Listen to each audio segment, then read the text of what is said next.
ninkan runtii ma yaqaan. Si qarsoodi ah ayuu u bilaabay inuu la kulmo gabar kale keliya si uu u helo xiiso cusub oo uu ka dhigo xaaskiisa mid aan waxba ka ogayn. Laakiin sir walba maalinta ay qarsoonto waa yar tahay, ugu dambayna xaaskiisu si kama ah ayay ku ogaatay. Si uu guurka u badbaadiyo ayuu hortiisa u jilba joogsaday Shuying isagoo cafis ka baryaya. Wuxuu aaminsanaa in haddii uu si daacad ah u raaligeliyo, guurku dib u hagaagi doono. Laakiin Junfong wuxuu hoos u dhigay awoodda go'aanka haweenayda. Jacaylkii qoto dheeraa ee ay wadaagi jireen ayaa dhaawacii ka dhigay mid ka sii culus. Xataa haddii ay cafiso, nabar ka muuqda qalbiga weligiis ma bogsado.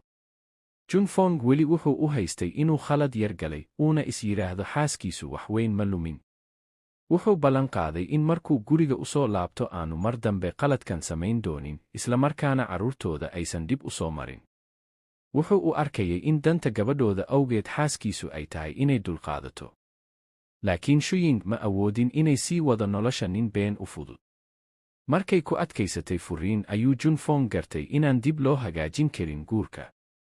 Ugu dambayn wuu jabay oo mar kale raaligelin ayuu bixiyey. Inkastoo aysan mar dambe noqon doonin nin iyo naag, haddana wuxuu rajaynayay inay weli saaxiibo noqon karaan. Qalad keliya ayaa keentay murugo labada dhinac ah. Ka hor khiyaanadiisa waxay ahaayeen lamaane isjecel, laakiin hadda wax walba ma noqon karaan sidii hore. Maadaama aan weli la dhammaystirin furiinka, Junfong wuxuu marar badan ku imaan jiray, isagoo ku marmarsiyoonaya inuu gabadhooda booqanayo, habeenkiina wuu seexan jiray. Danta gabadheeda darteed Shuying way u dulqaadan jirtay, mana aysan awoodin inay yaray u sheegto furiinka. Sidaas darteed waxay iska dhigi jirtay inay wax walba caadi yihiin.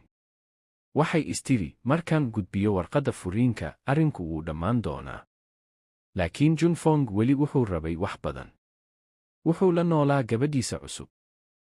Hase yeeshee weli wuxuu indho ku hayay xaaskiisii hore. Ma uusan qaadan karin inay nin kale la hadasho. Mar kasta oo ay arkaan iyada oo nin la taagan, isaga masayr ayaa ka buuxi jiray. Shuying ma aysan baqan, waxayna ninka si dhow ula hadashay. Xataa waxay Yura, gabadha uu hadda la joogo, koob qaxwo ah ugu dhiibtay iyadoo dhoola caddaynaysa. Isdeganaanshahaas ayaa Junfong qalbigiisa sii xanuujiyey.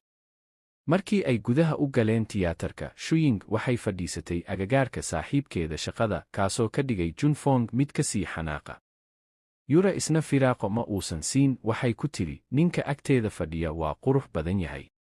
Ma yaabna inay rabtay inay filim la daawato. Aad bay isugu habboon yihiin. Hadalkaas ayaa qalbiga Junfong ka sii jeexay. Filimka kadib,